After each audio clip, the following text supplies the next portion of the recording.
Hello everyone, it's Phil here, and what I'm going to be showing you in this video is how to use splines to create different things such as extruding an object out of a 2D image, or creating a vase using a lathe, or even writing your name using a spline.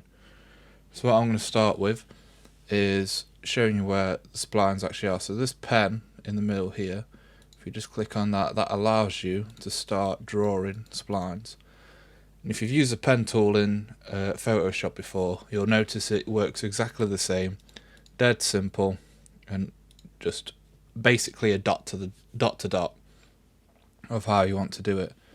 And once you've got it like this, you can actually start moving the points, and you'll notice you've got these two black dots either side, and what that does is allows you to edit the curve of how you want your spline to go. So to start with, I'll show you how to use the lathe tool, which can be found just next to the pen tool. So if you click on hold, you'll notice you get these 6 different settings, and what we're going to focus on is lathe just here. So what we can do with this is, if we come to our top down view, which is just by pressing when you're on the main screen, once you've loaded Cinema4D up, if you just press these 2 squares in the top corner, you'll come up with these different kind of views. And what these are is views that are locked into place, so if you're modeling or anything else, it's easier to actually see what you're doing. So what we're going to do is go into the top down view and just click on the 2 squares again, and it will just make it full screen on just this view. And what this allows us to do is, when we're drawing our splines onto it, it actually keeps it on one flat plane, instead of if we was doing it in perspective view, which was this view on the side here, which allows you to move anywhere you want. It will actually put our points into different areas and not keep it on one flat plane, which we want it. So we'll go back into top view, and all I'm going to do is, using the center line as my main access point, what we're going to do is simply just draw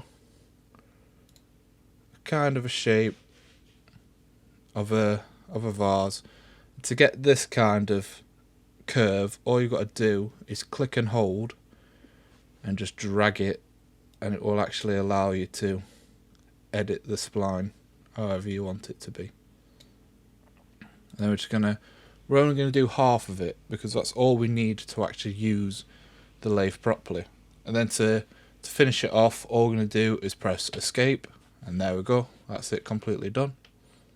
And what we're going to do is grab our spline, just drag it, just make sure only our spline is selected, and just drag our spline into the lathe. What you notice instantly is it goes wrong, completely wrong.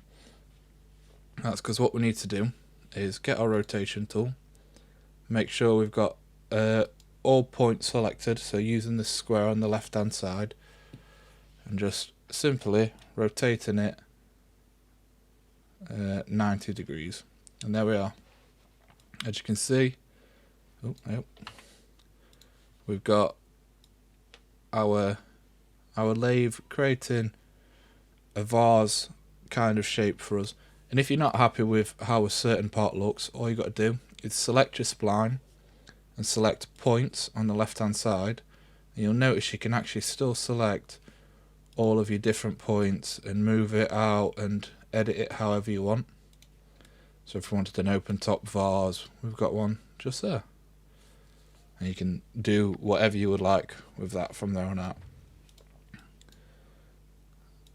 And if you wanted to add subdivisions and added different movements in the angle of your, because as you can see, you changing the angle allows you to make it look as if it's being loaded in.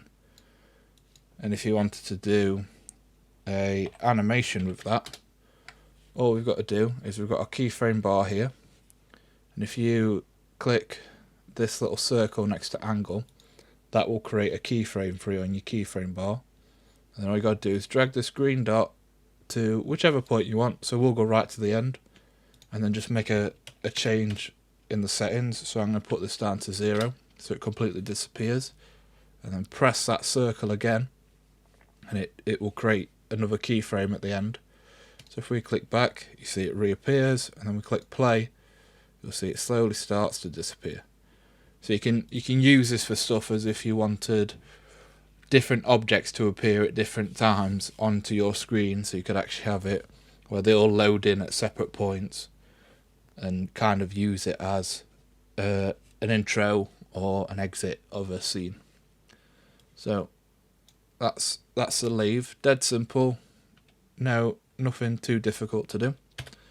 And what we're going to do now is go back to our top-down view. What we're gonna do now is show you how to use an extrude. And what I've got here is I've got a texture in the bottom, which is of a basic like comic book explosion.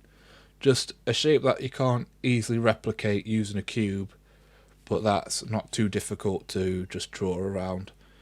So what I'm going to do here is I'm going to make a plane that is a resolution of 900 by 728. So we'll do that now.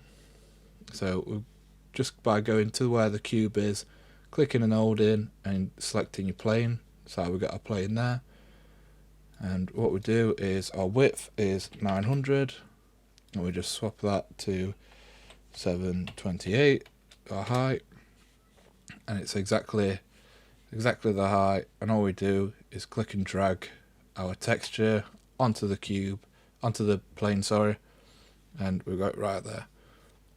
So what I'm going to do now is drag it down slightly, because if I just demonstrate here, if we leave it where it is and I go back onto my pen tool and I start drawing, you'll notice you can't really see what you're doing on this top down view.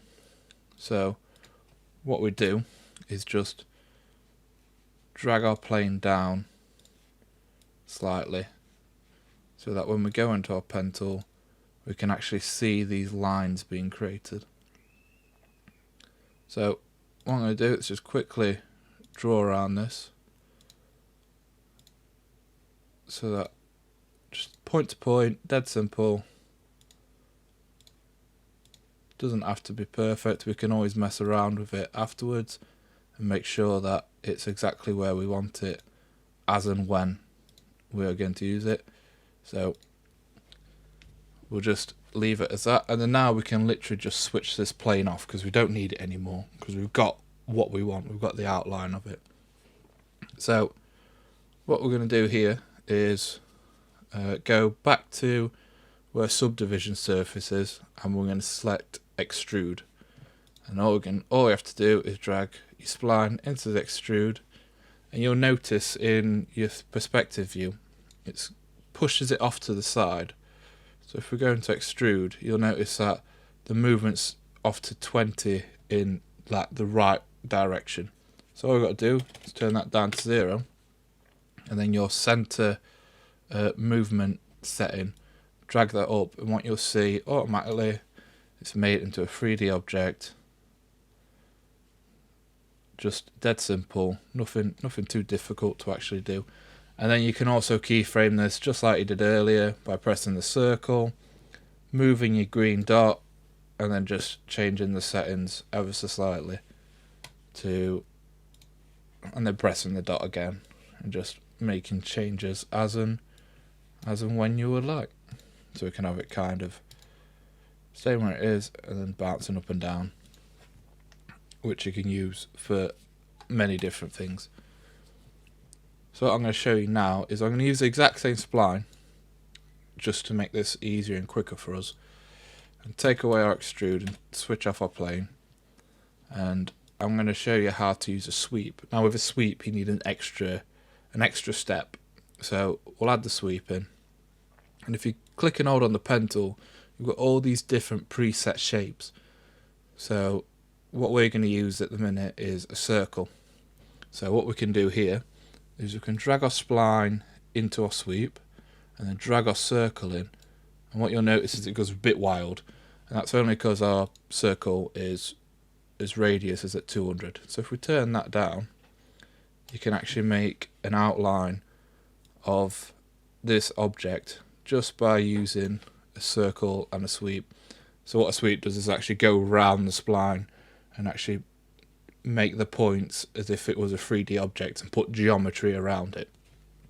And then what we can do is, if we click on the sweep, we have a start growth and an end growth. And what that basically is where do you want it to start and where do you want it to end. So if we put the end growth at 0, you'll see it disappears. So what we can do is we can drag our little keyframe dot to the beginning, press the little keyframe button and drag it to the end, and then if we put this back at 100 and then put another keyframe and just press play.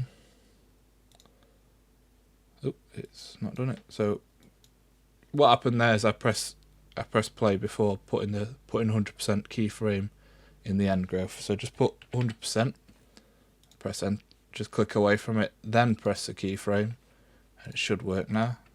Yep, so we can see in perspective mode here that it's just as if it's been drawn on. So you can have this as if it's loading in, and you can kind of use it for text as well. I'll put an example up now which you can see, which is literally kind of joined up writing your name out, and it'd be good for if you wanted to put a signature over the top of something. Or we did it once for a client where they made cakes, and we kind of did it as if there was fondanting the writing onto the actual cake itself. But yeah, that's basically how to use splines. Dead simple, nothing too over the top, and something that everyone can use. You will use splines most often in mostly anything that you do. So it's an easy way to create different objects as you wanted to. But yeah, if you have any questions, leave a comment down in the bottom and we'll get back to you on that. And thanks for watching.